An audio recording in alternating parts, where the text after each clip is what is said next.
Aquascaping TV. Zapraszam na kolejny odcinek.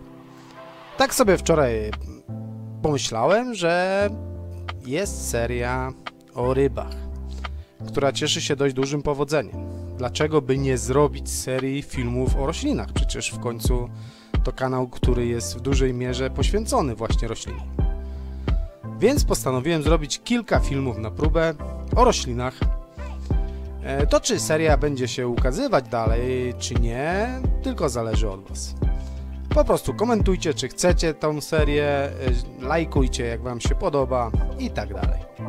Na początek dobra wiadomość, a więc otrzymałem pozwolenie od firmy Tropica na korzystanie z ich filmów, czyli wszystkie wspaniałe filmy z ich wideoteki będę mógł wykorzystywać w swoich filmach.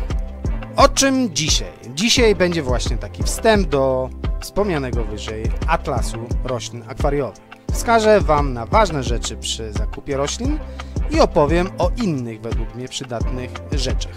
Ok, Aquascaping TV, witam jeszcze raz wszystkich serdecznie w kolejnym odcinku. Zaczynamy. Chcemy kupić sobie rośliny i większość przypadków niestety wygląda tak. Przychodzimy do sklepu lub szukamy w internecie. Nieprzygotowani. Co to znaczy?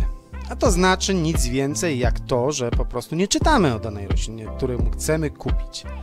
A to jaką kupujemy w największym stopniu po prostu przesądza jej kolor, czy po prostu ogólny kształt. Po prostu ogólnie czy nam się podoba.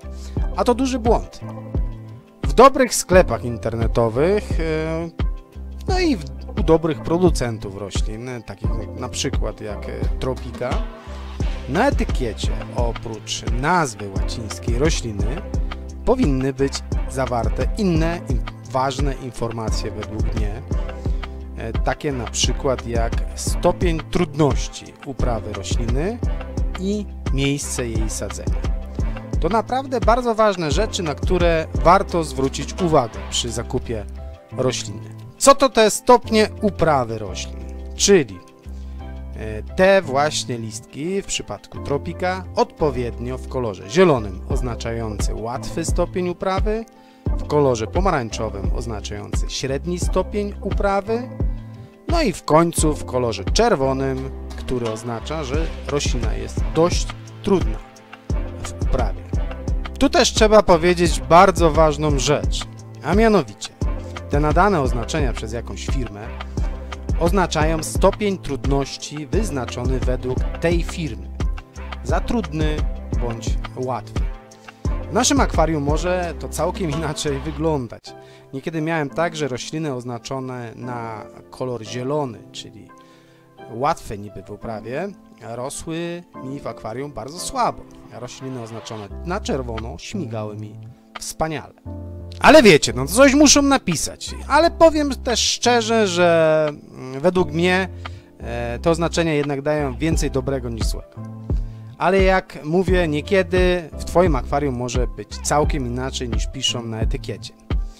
Tak ogólnie, co oznaczają te stopnie trudności? Dlaczego tą roślinę niby jest łatwiej uprawiać, a tą trudniej? Ale jak się w ogóle te stopnie ustala? A mianowicie ustala się te stopnie następująco. Ogólnie rzecz biorąc przyjęte jest, że stopień trudności oznacza zapotrzebowanie danej rośliny na ilość światła, która jest mierzona w przeliczeniu moc światła na litr wody. Zapotrzebowanie danej rośliny na CO2 też jest ważne do ustalania trudności uprawy. I ogólnie zapotrzebowanie roślin na nawozy. To są trzy rzeczy, które określają zasady przydzielania stopni trudności do danego gatunku roślin. Inna dość, według mnie, bardzo istotna rzecz, która powinna znajdować się na etykiecie lub na opakowaniu rośliny, jest miejsce jej sadzenia.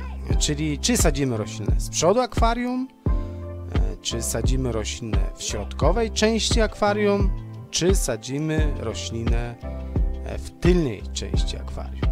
To, gdzie rośliny posadzimy w naszym akwarium, wbrew pozorom ma wpływ na tą roślinę. lub także na pozostałe rośliny lub też na efekt wizualny całej naszej kompozycji, naszego akwarium. Dlaczego? Weźmy sobie pierwszy przykład z brzegu, czyli w akwarium mamy już posadzoną roślinkę, która z racji swojego gatunku dorasta maksymalnie do 10 cm wysokości. Przy niej sadzimy roślinkę, oczywiście nieświadomie, która będzie bardzo wysoka, przykładowo 40 cm, albo inaczej, po prostu będzie tak wysoka, że będzie dotykała tafli wody, a nawet będzie się na niej położyła.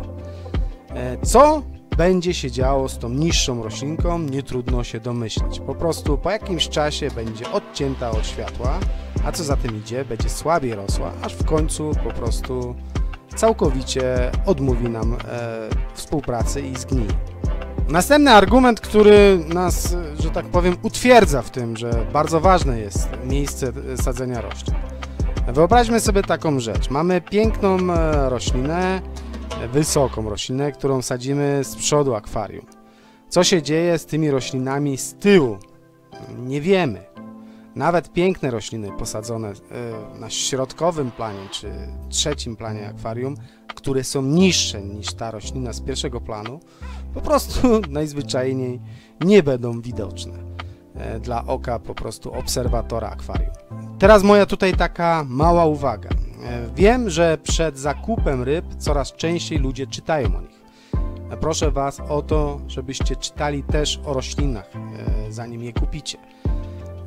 Uwzględnijcie warunki panujące w Waszym akwarium. Po prostu, czy macie CO2, czy macie odpowiednią moc światła, czy nawozicie akwarium. Niech nie decyduje tylko to, czy Wam się roślina podoba, czy jest ładnie wybarwiona. Proszę Was.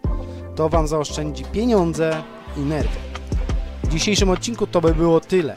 Nie zapomnij skomentować. Może napiszesz propozycję o roślinie, której bym mógł zrobić kolejny odcinek.